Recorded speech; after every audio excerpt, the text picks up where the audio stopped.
So now Anthony talks about the economy.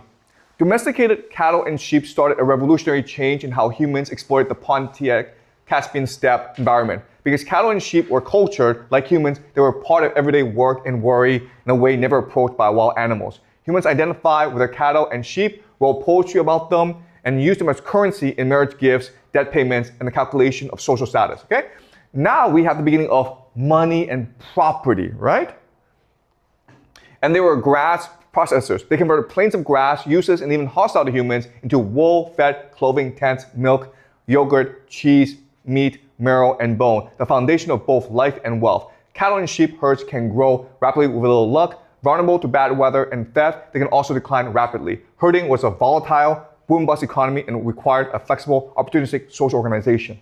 So they lived in a world of tremendous volatility because the entire world was a cattle. If the cattle died because of a bad storm or because of bad luck, they were completely screwed. Okay, so they were very aggressive people, and they were opportunistic as well. Okay? That's different from farmers who can just afford to sit back and relax because nature will grow the food for them. Okay. The connection between animals, brothers, and power was a foundation on which new forms of male-centered ritual and politics developed among Indo-European speaking societies. This is why the cow and brothers occupied such a central place in Indo-European myths relating to how the world began. Okay? So this is a deeply patriarchal society. All right? All right. Participation in long-distance trade, gift exchange, and a new set of cults requiring public sacrifices and feasting became the foundation for a new kind of social power. Stock breeding is by nature a volatile economy. Herders who lose animals always borrow from those who still have them. The social obligations associated with these loans are institutionalized among the world's pastoralists as a basis for a fluid system of status distinctions. Those who loan animals acquired power over those who borrow them, and those who sponsored fees obligate their guests.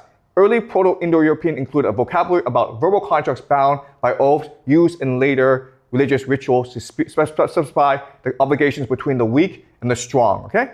All right, so the idea here is there's no slavery in the system, okay? But there is obligation, there's loyalty. If I take you out for a meal, guess what? Now you owe me a meal.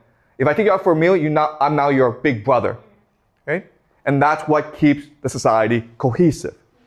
And this is important because if no one's a slave and everyone's free, then everyone is a great warrior because you're fighting for yourself, okay? You're not fighting because someone asked you to. That's why in wars between empires and these people usually win, okay? Because they're much more motivated. All right, wealth, military power, and a more productive herding system probably brought prestige and power to the identities associated with Proto-Indo-European dialects after 33 BCE. The guest host institution extended the protections of oath-bound obligations to new social groups.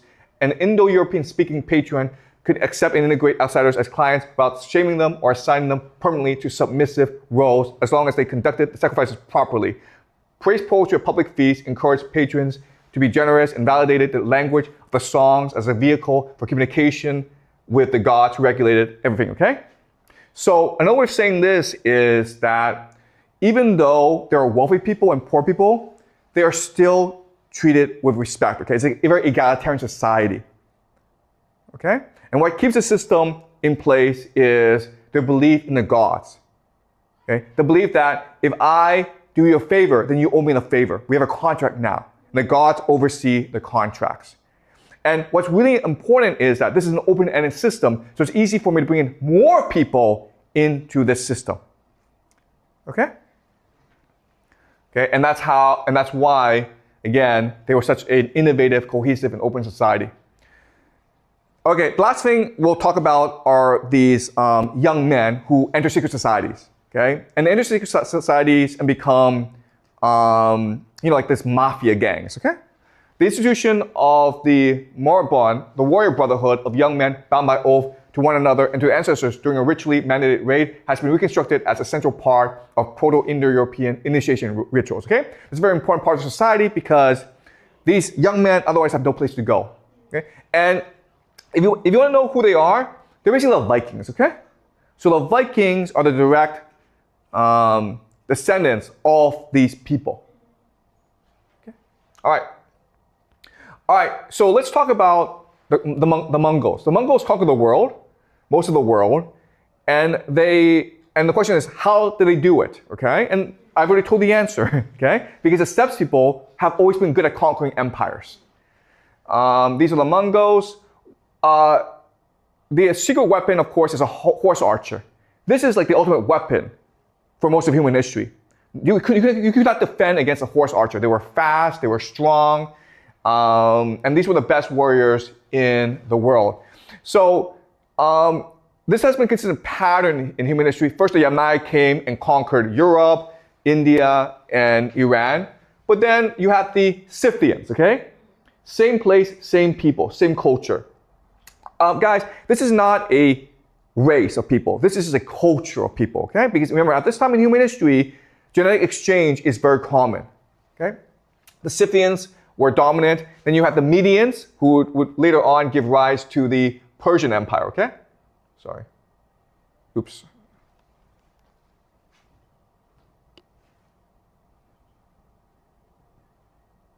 Okay, sorry.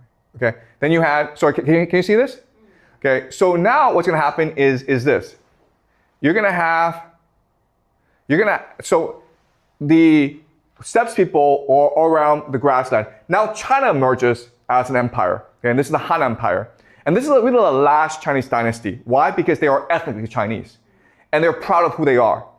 So what they're gonna do is they're going to try to destroy the steppes people once and for all, okay? So they move a huge army into the steppes to try to limit the threat. And what happens now is it forces a cascade effect where these people are now forced to go westwards, which forces them to conflict with people over here, okay? And so you have this huge migration all the way to the Roman Empire, okay? Okay, so this is what the map shows us, okay? China forces the Huns, the Shunnu, westwards, which then forces these other groups to go elsewhere, okay? So again, the strongest people stay in the steppes. The weakest people go and conquer empires. Okay? This is a process of constant innovation. The Han Empire, okay? Attila Han. Then you have the Turks emerge. This is the Mongol Empire, and as you can see, they conquer basically most of the world. Okay. And because they conquer most of the world, and the world is unified, then you have the Black Death, okay, which wipes out most of Europe as well. About a third of Europe is wiped out in the Black Death, okay? And the last great conqueror is Timberlane, okay? Timberlane, the last great conqueror from the steppes, and he conquers most of the world, okay? So this is a really important principle to remember. The steppes people are the most innovative, the most open, the most aggressive, the most courageous. And that's why they're the greatest conquerors in history. Okay? But eventually what happens is we develop gunpowder, okay? And now the steppes will be conquered by civilization. But this was the turning point in history, the invention of gunpowder. And so now what's gonna happen is that civilization will now attack the steppe people and reduce the steppe people culture, okay? And that is it, all right? Okay, any questions, guys? So I was wondering, like, so the barbarians, the steppes, are they capable of developing religions? Like, because they're all conquering all around the world, so it's difficult for them to like build up temples, right? Okay, so religions don't require temples. Religion is just collective belief. So as I keep on saying in this class, all humans have a religion. Okay, a religion is just a worldview, understanding of how the world works. That answers 3 questions. Where do we come from? Why are we here? Where are we going? Okay? Even today, even though we're atheists, we're still religious. Okay? But we worship money, materialism, science. So these people of the steppes, they worship the horse, the sky god, the cow. They worship war. They worship courage and bravery, okay? So every culture, every person has a religion of some sorts because it's impossible for you to understand the world and operate in the world without a religion, okay? Especially for groups. Okay, any more questions? Okay, great, guys. So we'll continue our discussion of human history next class. Okay?